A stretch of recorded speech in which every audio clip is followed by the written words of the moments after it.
হলো মদ পান করা, এই করা, জিনা, ব্যভিচার, অনেক কিছু তাদের লাগে। নবীজি এইগুলার বিরোধিতা করতেছে, তাদের ভালো লাগে না। খারাপ যারা, তাদের কাছে কিন্তু ভালো কাজ খারাপ লাগে, খারাপটা কি হয় তাদের কাছে ভালো লাগে। তারা নবীজিকে ভালোবাসে না। এই যে কয়েকদিন চলে গেল, সিরিয়া যাইতে যাইতে কিন্তু অনেক দিন লাগছে, কথা কিন্তু শর্ট করলাম।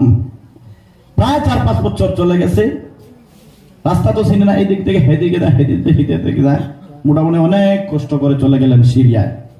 এই সময় কিন্তু নবীজির কাছে ওহী আসা আরম্ভ হয়ে গেছে। নবীজি কলিমার দাওয়াত দিতেছেন, ইসলামের দাওয়াত দিতেছেন। তারা কিন্তু সবাই জেনে ফেলেছে যে আমাদের আরবের মধ্যে মুহাম্মদ নামে কে আসলো, আইসা তো আমাদের মধ্যে গ্রুপের মধ্যে বেজাল সৃষ্টি করে দিল।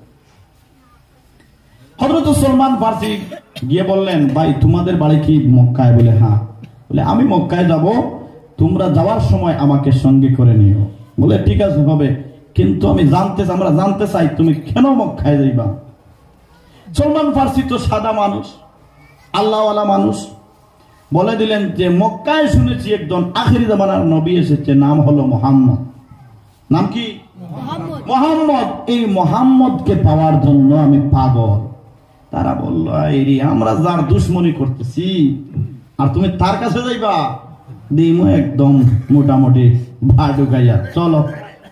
এরকম থাকে না কিছু মানুষ, ভালো কাজের মধ্যে খুরাল ঢুকায়। তারা বললো ঠিক আছে ভাই, তোমাকে সঙ্গে নিব, কিন্তু এখানের লোকজন বেশি ভালো নয়, তোমার কাছে টাকা পয়সা যা আছে এগুলা দিয়ে দাও। তারা টাকা পয়সা নিয়ে গেল সলমানের। উনি তো একা মানুষ, দিয়ে দিলেন। বিশ্বাস, ভালো মানুষের বিশ্বাসটা কিন্তু সবাইকে বিশ্বাস করে, আর ভালো মানুষ ঠক বেশি খায়, দেখ না বেটি? ভালো মানুষকে মানুষ বেশি ঠগায়। এখন সলমানকে আর খাবারও দেয় না, কিছু না, অনেক কষ্ট করে নিয়ে গেল মক্কায়। তারা যুক্তি করলো যে এটা তো এই ফ্রান্সের মানুষ কিন্তু অনেক সুন্দর, লাল টকটকা মানুষ। আপনারা তো দেখেছেন ইউরোপিয়ান মানুষ সুন্দর না? চুলবুল সব কিছু সাদা থাকে, মানুষ টকটকা লাল থাকে। তারা বলল এইটারে এমন এক কাজ কর্ম, সারা জীবন মোহাম্মদ বলে বেড়াইব, কিন্তু মোহাম্মদের দেখাই পাইব না, মানে তারে গোলাম হিসাবে বিক্রি করে দেব। ঠিক তারা কি করলো, অনেক সুন্দর মানুষ, তারা গোলাম হিসাবে নিয়ে মক্কায় বিক্রি করে দিল। সেই সময় তো গোলামের কারবার ছিল, বিক্রি করে দিল। হযরত সালমান ফারসির 10-12 বছর চলে গেল, কিন্তু মুহাম্মদের কোনো খোঁজ পায় না। একদিন হযরত আবু বকর সিদ্দিক রাদিয়াল্লাহু তাআলা আনহু যেদিকে সালমান কাজ করে খেজুর বাগানের মধ্যে, একজন মালিকের আন্ডারে গোলাম হয়ে গেছেন, কিন্তু উনি তো টাকা পয়সা রোজগারের জন্য যায় নাই। উনি খুব ভালো করে হিসাব রাখে, আল্লাহওয়ালা মানুষ। আল্লাহওয়ালা মানুষের কাছে কি কোনো ভেজাল থাকে? কোনো ভেজাল নাই। এই মালিক দেখলো, আরে এত গোলাম পেলাম এতদিন থেকে, কিন্তু এই গোলাম আসার পরে আমার ব্যবসা বাণিজ্য এত উন্নতির দিকে চলে যাচ্ছে, এই গোলামকে কিন্তু হাত ছাড়া করা যাবে না, এই গোলামকে হাত ছাড়া করা যাবে না। আমার হযরত আবু বকর সিদ্দিক রাদিয়াল্লাহু তাআলা আনহু চলে গেলেন এই রাস্তা দিয়ে। হযরত আবু বকর নবীজির শানে দুরূদ পড়তেছেন আর হাঁটতেছেন। দুরূদের সুর শুনে সালমান ফারসি গাছ থেকে লাফ মেরে খেজুরের গাছের উপরে ছিলেন, খেজুর গাছ থেকে লাফ মেরে পড়ে গেলেন। ডাক দেয়া বলেন, বাইরে তোমার নাম কি? তোমার নাম কি? আবু বকর ডাক দেয়া বলেন, বাইরে আমার নাম হলো আবু বকর, তোমার বাড়ি কোথায়? তুমি তো আমাদের দেশের লোক নয়। সালমান ফারসি ডাক দেয়া বলেন, বাইরে তুমি যেই নবীর শানে দরুদ পড়েছ, ওই নবী কই থাকে রে? ওই নবীর প্রেমে পাগল হয়ে আমি ফ্রান্স থেকে এসেছি, আমি ওই নবীকে পেতে চাই, নবীকে পেতে চাই। হযরত আবু বকর ডাক দেয়া বলেন, ভাইরে তোমার নাম কি? সালমান ফারসি ডাক দেয়া বলেন, আমার নাম হলো সালমান। বলেন আল্লাহু আকবার। আমার নাম সালমান। হযরত আবু বকর বললেন, বাইরে তুমি যদি নবীকে পেতে চাও, এই দিয়ে দেখো খানায় কাবার কোরটা সামান্য সামান্য দেখা যায়। এই খানায় কাবার পাশে ছোট্ট একটা ঘর, এখানের মধ্যে হযরতে মুহাম্মদুর রাসূলুল্লাহ সাল্লাল্লাহু আলাইহি ওয়াসাল্লাম বাস করে আর ইসলামের দাওয়াত দিয়ে ঘুরে বেড়ায়। বলেন আল্লাহু আকবার। সলমান ফার্সি খুশি হয়ে গেলেন, আহারে যার জন্য আমি পাগল এতদিন থেকে 15-16 বছর হয়ে গেল, এই নবীর দিশা পেয়েছি, আমি একদিন যাব, আমার যেতে হবে, আর আমার তিনটা পরীক্ষা করব। কয়টা পরীক্ষা ছিল? তিনটা। কিছু খেজুর নিয়ে হযরত সলমান ফার্সি গেলেন, গিয়ে প্রথম দিন বললেন, মুহাম্মদ আপনাকে এটা আমি এই সদকা দিলাম। নবীজি বললেন, বাবারে তুমি কোথায় থেকে এসেছো, তুমি হয়তো আমার ব্যাপারে জানো না, কিন্তু আমি সদকার মাল খাই না, আল্লাহ আমার জন্য হারাম করে দিয়েছেন। বলেন আল্লাহু আকবার। তুমি যাও, এগুলা নিয়ে যাও, অন্য কাউকে দিয়ে দিও, আমার জন্য এটা হারাম। বলেন আল্লাহু আকবার। বর্তমানে যারা সৈয়দ মানুষ, যারা সাইদ সৈয়দ যারা, তাদের জন্য সদকা খাওয়া কিন্তু বর্তমানে এখন পর্যন্ত হারাম। এখন পর্যন্ত কি হারাম? সদকা দিবেন না, হাদিয়া স্বরূপ দিয়ে দিবেন। যদি পান, অনেক তো সৈয়দ আছে আমাদের এদিকে, হাদিয়া হিসাবে দিবেন, সদকা হিসাবে দিবেন না, হারাম। আপনারও গুনাহ হবে, তাদেরও গুনাহ হবে। বলেন আল্লাহু আকবার। হযরত সলমান ফার্সি খুশি হয়ে গেলেন, হয়তো আমার নবীকে আমি পেয়ে গেছি। প্রথম পরীক্ষায় পাস। প্রথম পরীক্ষা কি? প্রথম পরীক্ষায় পাস, আমি পাস হয়ে গেছি। আরো 2-3 দিন পরে চলে গেলেন আরো কিছু খেজুর নিয়ে বললেন, মুহাম্মদ গো, আজকে আমি এটা তোমাকে হাদিয়া স্বরূপ দিলাম। আল্লাহর নবী দো জাহানের বাচ্চা নবী ডাক দেয়া বলেন, সলমান রে, এই হাদিয়া কিন্তু আমার আল্লাহ আমার জন্য হালাল করে দিয়েছে। জোরে জোরে বলেন আল্লাহু আকবার। যেই সময় হাদিয়া হযরত মুহাম্মদুর রাসূলুল্লাহ সাল্লাল্লাহু আলাইহি ওয়াসাল্লাম গ্রহণ করলেন, হযরত সলমান ডাক দেয়া বলেন, নবী গো, ও মায়ার নবী, আমার বাড়ি এই দেশে নয় গো, আমার বাড়ি হইল ফ্রান্সে। আমি আপনার নাম তাওরাতে শুনেছি, জবুরে শুনেছি, ইনজিলে শুনেছি। নবী গো, আপনার জিকির তাওরাত, জবর, ইনজিলের মধ্যে আল্লাহ দিয়ে দিয়েছেন। জোরে জোরে বলেন আল্লাহু আকবার। আসবে নবী দুনিয়াতে, ওরে লেখা আছে ইনজিলেতে। বলেন আল্লাহু আকবার। আসবে নবী দুনিয়াতে, লেখা আছে ইনজিলেতে। তাওরাত কিতাবে যাহার খবর দিয়েছে, তাওরাত কিতাবে যাহার খবর দিয়েছে, আল্লাহ তাআলা রহমতের দ্বার খুলেছে, আল্লাহ তাআলা রহমতের দ্বার খুলেছে। আকাশেতে লক্ষ তারার জোনাকে জ্বলেছে, আকাশেতে লক্ষ তারার জোনাকে জ্বলেছে, আল্লাহ তাআলা রহমতের দ্বার খুলেছে। ওরে নবীজির আগমনে আনন্দিত পশুগণে, নবীজির আগমনে আনন্দিত পশুগণে, জঙ্গলার পাখির সবে গান গেছে, জঙ্গলার পাখির সবে গান গেছে। আল্লাহ তাআলা রহমতের দ্বার খুলেছে, আল্লাহ তাআলা রহমতের দ্বার খুলেছে। আকাশেতে লক্ষ তারা জোনাকি জ্বলেছে, আল্লাহ তাআলা রহমতের দ্বার খুলেছে, আল্লাহ তাআলা রহমতের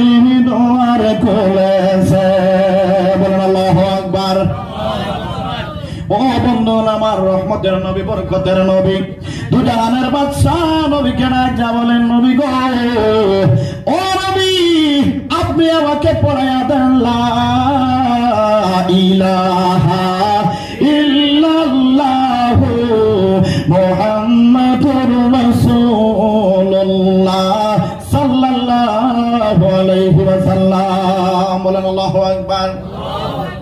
সলমান ফার্সি এখন মুসলমান, এখন কি মুসলমান হয়ে গেলেন। বন্ধুগণ আমার, একটা প্রশ্ন কিন্তু বাকি আছে, একটা পরীক্ষা বাকি আছে। কোন পরীক্ষা? দুইটা তো হয়ে গেছে, 3 নম্বর সিলমোহর বাকি আছে। সলমান ফার্সি একবার নবীজির সামনে চলে যান, একবার পিছনে চলে যান, একবার ডান দিকে চলে যান, আর একবার বাম দিকে চলে যান। হযরত মুহাম্মদুর রাসূলুল্লাহ ডাক বললেন, সলমান রে, তুমি কেন একবার ডানে যাও, বামে যাও, সামনে যাও, পিছনে যাও, কেন? আমি বুঝতে পেরেছি। আর সলমান, সলমান রে, তুমি আমার পিঠের সিলমোহর দেখতেছ? এ সলমান, দেখ দেখ, আমার আল্লাহ আমার পিঠের মধ্যে সিলমোহর মেরে দিয়েছে। আমার পরে আর কোন নবী আসবে না, নবী আসবে না। সলমান দুই চোখের পানি ছেড়ে দিয়া কান্দে আর বলে, নবী গো, ইয়া রাসূলুল্লাহ, আপনি কেন বুঝলেন আমি এইগুলা দেখতে চাই? হযরত মুহাম্মদুর রাসূলুল্লাহ সাল্লাল্লাহু আলাইহি ওয়াসাল্লাম ডাক দিয়ে বলেন, সলমান রে, হে সলমান, আমি এইগুলা বুঝার ক্যাপাসিটি আমার আল্লাহ আমাকে দিয়েছে। জোরে জোরে বলেন না আল্লাহু আকবার। এইগুলা বুঝার জন্য তো আল্লাহ আমাকে নবী বানাইছে। আল্লাহ কি বানাইছে? নবী বানাইছে। আল্লাহ এই জন্য তো আমাকে নবী বানাইছে, নবী বানাইছে। হযরত সলমান ফারসি রাদিয়াল্লাহু তাআলা আনহু ডাক দিয়া বলেন, নবী গো, ইয়া রাসূলুল্লাহ, আমি কিন্তু অনেক কষ্ট করে এসেছি, আমি তো বর্তমানে কৃতদাস নবী, কিন্তু নবী গো, আপনাকে ছেড়ে থাকতে আমার তো ভালো লাগে না। জোরে জোরে বলেন আল্লাহু আকবার। হযরত সলমান চলে গেলেন। 2-3 দিন পরে আবার চলে আসলেন নবীর কাছে। একজন একদম বলেন, নবী গো, ইয়া রাসূলুল্লাহ, আমি আমার মালিকের বাড়ি থাকতে আমার মন চায় না। আপনি যদি পারেন গো নবী, আমার তো কোনো সামর্থ্য নাই, নবী গো, আপনি যদি পারেন তাইলে আপনি আমাকে আজাদ করে দেন। নবীজি চিন্তায় পড়ে গেলেন, কিভাবে আজাদ করে দিব? হযরতে আবু বকর সিদ্দিক রাদিয়াল্লাহু তাআলা আনহুকে নবীজি বললেন, তুমি উসমান গনির বাড়ি চলে যাও। উসমান গনির আবার খুব ধন ছিল, বলেন আল্লাহু আকবার। উসমান গনিকে হযরত আবু বকর সিদ্দিক রাদিয়াল্লাহু তাআলা আনহু আনলেন, পাঠাইলেন মালিকের বাড়ি। এই মালিক এমন একটা প্রশ্ন করলো যে আমি আজাদ করে দিতে পারবো, কিন্তু আমাকে 40,000 খেজুরের গাছের একটা বাগান দিতে হবে। কয় হাজার? আপনাদের দিকে রবার আসেনি? হ্যাঁ, রবারের বাগান যেই রকম এইদিকে এই পাহাড়ের মধ্যে আছে 7-8, এইদিকে 7, এইদিকে 7, মোটামুটি 7-8 মোটামুটি থাকে, প্রশস্ত থাকে। এরপরে একটা গাছ, খেজুরের গাছগুলো এরকম লাগাইতে হবে, ফাঁক ফাঁক। 40,000 খেজুরের বাগান। কত বড় বাগান হবে? বহুত বড় বাগান। এর মধ্যে কথা এটা নয়, সে বলেছে সে তো সলমানকে ছাড়তে চায় না। সলমান আসার পরে যে তার কতটুকু ধন বাড়ছে এর কোনো সীমা নাই।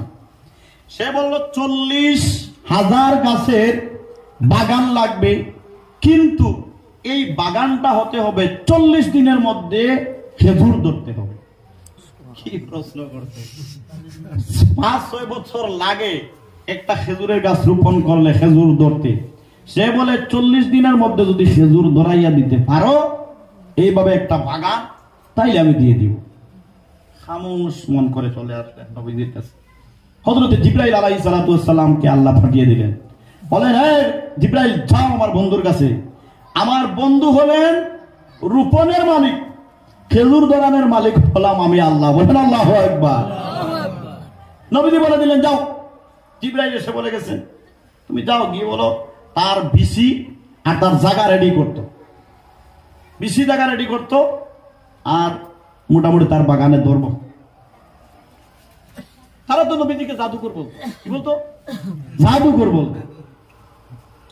গিয়ে ডাক দিয়ে বললেন, বাইরে তোমার বিসি রেডি করো আর তোমার জায়গা রেডি করো, তোমার বাগান হয়ে যাবে।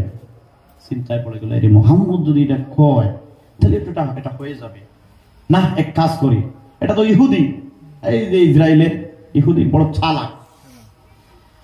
তারা বলল এক কাজ করি, এই বিসিগুলা এই সিদ্ধ দিয়ে দিছে, সিদ্ধ দিলে আর গাছ হবে না, সিদ্ধ দিয়েছে, সিদ্ধ দিয়ে রাখছে।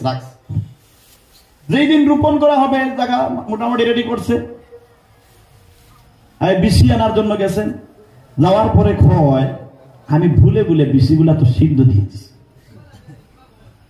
নবীজির কাছে চলে আসলেন, নবীজি বলে যাও এই সিদ্ধ বিসি নিয়ে আসো। আল্লাহ বলেছে তো দৌড়াইবে, আমার তো কিছু করার নাই। আবার জিবরাইল আমিন চলে আসলেন, এসে বললেন, নবী গো আপনি একটা বিসি হাতে নেবেন আর হাতের মধ্যে সামান্য মোবারক লাগিয়ে রাখবেন। বলেন আল্লাহু আকবার।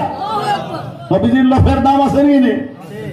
লফ মোবারকের দাম আছে না নাই? বললেন তুমি সামান্য হাতের মধ্যে লফ মোবারক লাগিয়ে রাখবা, আর একটা বিসি সামান্য মোটামুটি লফ মোবারক লাগলেই হয়ে যাবে, জিন্দা হয়ে যাবে। বলেন আল্লাহু আকবার। জায়গা রেডি করলো, কয়েকজন সাহাবী নিয়ে চলে গেলেন। নবীজি বিসি এইভাবে হাতের মধ্যে রাখলেন, এক লফ মোবারক লাগান, একটা বিসি দেন, সাহাবীরা রোপণ করতেছেন। এইদিকে বিসি লাগানো হইতেছে, এইদিকে গাছ ওঠা আরম্ভ হয়ে গেছে। জোরে জোরে বলেন না আল্লাহু আকবার। বন্ধুরা আমার, এইদিকে রোপণের কাজ শেষ, এইদিকে বাগান ভরপুর হয়ে গেছে, খেজুরের বাগান। বলেন আল্লাহু আকবার। 40 দিন টাইম দেওয়া হয়েছিল, 10 দিনের ভিতরে এই খেজুরের বাগানে খেজুর ধরে পেকে গেছে। জোরে জোরে বলেন না আল্লাহু আকবার। এই জন্য আল্লাহ রাব্বুল আলামিন বলেন, ওয়ামা আরসালনাকা ইল্লা রাহমাতাল লিল আলামিন। বলেন আল্লাহু আকবার। আল্লাহ বলেন, আমি হইলাম রব্বুল আলামিন, আর আমার নবীকে বানাইলাম রাহমাতুল লিল আলামিন। আমার রুবুবিয়ত যত জায়গায় আছে, আমার নবীর রহমত তত জায়গায় আছে। জোরে জোরে বলেন না আল্লাহু আকবার। ও বন্ধুরা আমার, আবু বকর সিদ্দিক, ওমর, উসমান চলে গেলেন, গিয়ে ডাক দে বলেন, বাইরে যা দেখে যা, তোর খেজুরের গাছের মধ্যে, খেজুরের বাগানের মধ্যে সব খেজুরের গাছ খেজুর ধরছে, সব খেজুরের গাছের মধ্যে খেজুর পেকে গিয়েছে 10 দিনের মধ্যে। জুড়ে জুড়ে বলেন আল্লাহু আকবার। লা ইলাহা ইল্লাল্লাহ, লা ইলাহা ইল্লাল্লাহ, লা ইলাহা ইল্লাল্লাহ, লা ইলাহা ইল্লাল্লাহ, লা ইলাহা ইল্লাল্লাহ, লা ইলাহা ইল্লাল্লাহ, লা ইলাহা ইল্লাল্লাহ, মুহাম্মাদুর রাসূলুল্লাহ সাল্লাল্লাহু আলাইহি ওয়াসাল্লাম। বলেন আল্লাহু আকবার। এই নবীর রহমতের দরকার আমাদের আছে কিনা? লাগবে কি লাগবে না? ওই নবীর রহমত পেতে হলে আল্লাহর নবী বলেন, মান আতানি দাখালাল জান্নাতা ওয়া মান আসানি ফাকাদ আবা। বলেন আল্লাহু আকবার। যে আমার রহমত পেতে চায়, যে জান্নাতে যেতে চায়, সে কিন্তু আমি নবীর সুন্নাত আদায় করতে হবে। কি আদায় করতে হবে? নবী কি বলেছেন? আমার সুন্নাত আদায় করতে হবে। আমার সুন্নাত আদায় না করলে সে কিন্তু আমার রহমত পাবে না। ও বন্ধুরা আমার, দেখবেন যারা নামাজ রোজা করে না, তাদের কিন্তু দিন ভালোভাবে চলে না। এই দিক হইলে সেই দিক হয় না, আছে না নাই? অনেক টাকার অধিকারী তাকে, কিন্তু ভিতরে শান্তি নাই। বন্ধুরা আমার, হযরতে ওমর রাদিয়াল্লাহু তাআলা আনহু ছিলেন অর্ধ পৃথিবীর বাদশা, অর্ধ পৃথিবীর বাদশা ছিলেন। রোম থেকে রোম সম্রাট একজনকে পাঠাইলো, উমর যেভাবে ধর্মের বিস্তার করতেছে, এই উমরকে যে হত্যা করতে পারবে তাকে আমি 40,000 ভালো ভালো ঘোড়া দান করব। বলেন আল্লাহু আকবার। 40,000 ঘোড়া যদি কোন একজন মানুষের হয়, তাহলে এই মানুষটার দাম কতটুকু? এই তো আরেক বাদশা হয়ে গেল, ঠিক না বেটি? একজন বীর বলল, আমি উমরকে হত্যা করতে পারবো। রোম থেকে চলে আসছে উমরকে হত্যা করার জন্য। এসে জিজ্ঞাসা করলো, তোমাদের প্রেসিডেন্টকে, এই দেশের প্রেসিডেন্টকে আমি একটু দেখতে চাই। সবাই বললো, না না, আমাদের দেশে তো কোনো প্রেসিডেন্ট নাই, আমাদের দেশে একজন আছে আমিরুল মুমিনিন, আর কেউ নাই। বলেন আল্লাহু আকবার। বলে তাকে কোথায়? তার সিংহাসন কোথায়? বলে তার কোনো সিংহাসন টিংহাসন কিছুই নাই।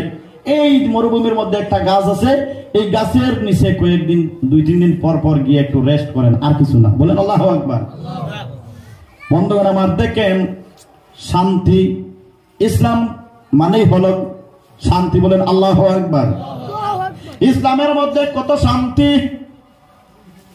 সে দেখলো এই গাছের নিচে যদি গিয়ে শোন, তাহলে তো আমি এই গাছের মধ্যে উঠে যাই তরবারি নিয়ে, আর সে ঘুমাইবো, তার গর্দনা কেটে দেব। এটা তো কাট্টা কাফির। এটা কি? কাট্টা কাফির। হযরত ওমর চলে গেলেন এই গাছের নিচে। 2-3 দিন পরে সে গাছের উপরে হযরত ওমর গাছের নিচে শুইবেন, ঘুমের দোয়াটা পড়লেন। ঘুমের দোয়ার নাম কি? ঘুমের দোয়া জানেননি? আল্লাহুম্মা বিসমিক। এইটা পড়লেন, এইটা পড়া শেষ, উমরের ঘুম লাগাও শেষ। এইটা এইদিকে পড়ছেন, এইদিকে হযরত ওমর ঘুমিয়ে পড়েছেন। মানে কত শান্তি, শান্তি না? কিন্তু এখন পৃথিবীর যত স্বৈরাচার বাদশারা আছে, প্রেসিডেন্টরা আছে, প্রধানমন্ত্রীরা আছে, তারা ঘুমাইতে হইলে তাদের এই ঘুমের ট্যাবলেট খাইতে লাগে, নাইলে ঘুম হয় না। কি হয় না? ঘুম হয় না। হযরত ওমর শুয়ে পড়লেন, এই দেখলো নাক ডাকতেছে, মজার ঘুম। মজার ঘুমে দেখলো নাক ডাকে।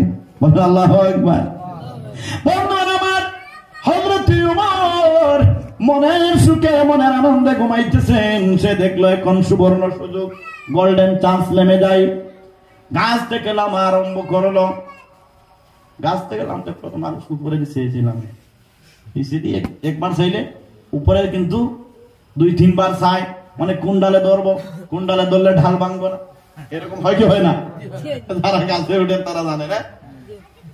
উপর দিকে চাইলো কোন ডালে ধরবো, নিচের দিকে তাকাইলো, তাকাইয়া দেখে উমরের মাথার সামনে একটা সিংহ দাঁড়িয়ে আছে। বলেন আল্লাহু আকবার। যে সময় দেখলো সিংহটা ওই বীরের দিকে এইভাবে তাকাইলো, তাকানোর সঙ্গে সঙ্গে বীর এখন পড়ে গেল। ভাগ ভাগ চিৎকার করে এই বীর মাটিতে পড়ে গেল। উমরের ঘুম ভেঙে গেল, বাঘ নাই। ওমর ডাক দিয়া বলেন, তুই কে রে? আমাদের দেশে তো কোনো বাঘ নাই, আমাদের দেশে একজন বাঘ আছে রে, যার নাম হলো শের হুদালি। বলেন আল্লাহু আকবার। আর তো কোনো বাঘ নাই, আর তো কোনো বাঘ নাই। ওই বীর ডাক দিয়া বলল, ওমর রে, ওমর, তুমি যে আল্লাহর নিদর্শন মানতেছ, যে নবীর দিনকে তুমি আগলে ধরেছ, এই দিনের মধ্যে কোন ফোর্সের প্রয়োজন হয় না, কোন কমান্ডোর প্রয়োজন হয় না রে ওমর। ওমর রে, আমাদের বাদশা আমাকে পাঠিয়েছিল এই জন্য তোমাকে হত্যা করার জন্য, কিন্তু তোমাদের সেনা, তোমাদের গার্ড আল্লাহ নিজে হয়ে গেছে। জোরে জোরে বলেন না আল্লাহু আকবার। ওমর রে, ও ওমর, আমি আর এই ধর্মে থাকতে চাই না, আমাকে ওমর পড়াইয়া দেও লা ইলাহা ইল্লাল্লাহু মুহাম্মাদুর রাসূলুল্লাহ সাল্লাল্লাহু আলাইহি ওয়াসাল্লাম। বলেন আল্লাহু আকবার। এই ধর্মে শান্তি আছে নি? ধর্মে শান্তি আছে, কিন্তু আমরা মানুষ নষ্ট হয়ে গেছি। ইসলাম ধর্মকে খারাপ হয়ে গেছে। খারাপ কে হইছে? আমরা নিজে হয়ে গেছি। আমাদের মধ্যে সুন্নত নাই, আমাদের মধ্যে নবীর আদর্শ নাই। বন্ধুগণ আমার,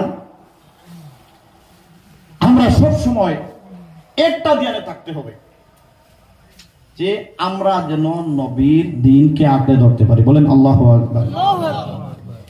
আমরা যদি নবীর দিন আঁকড়ে না ধরি, তাহলে আমাদের কাছে কিন্তু অনেক বিপদ আসবে। কি আসবে? বিপদ আসবে। বিপদ পৃথিবীর মুসলমানদের উপরে হচ্ছে আমাদের কারণে। তার কারণে আমরা নষ্ট হয়ে গেছি। বদরের যুদ্ধের মধ্যে কয়জন ছিলেন সাহাবী? হ্যাঁ, 313। আর তারা কত ছিল? হ্যাঁ, এরপরে তো বিজয়। এরপরে কি? বিজয়।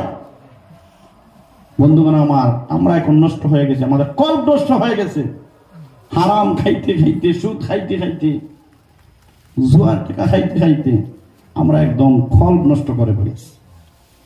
সম্মানিত উপস্থিতি, আল্লাহ আমাদেরকে সঠিক বুঝার তৌফিক যেন দেন। সবাই বলেন আল্লাহুম্মা আমিন। আমি আর বেশি দীর্ঘদায়ী করলে হবে না, 7:15 বেজে গেছে। আমার ভাই বলেছেন 8:45 পর্যন্ত, আমি 8:45 পর্যন্ত আপনাদেরকে দিব। কিন্তু কথা হচ্ছে, এরপরে আপনাদেরকে আমি সুন্দর একটা উর্দু গজল শোনাবো। এর আগে কিছু মসজিদ, এটা আপনারা যারা এসেছেন এই মসজিদের কতজন আছেন একটু হাত তুলে দেখান। এই মসজিদ, এই মহল্লার, হাত নামাইবেন না, হাত তুলে রাখেন ভাই। তো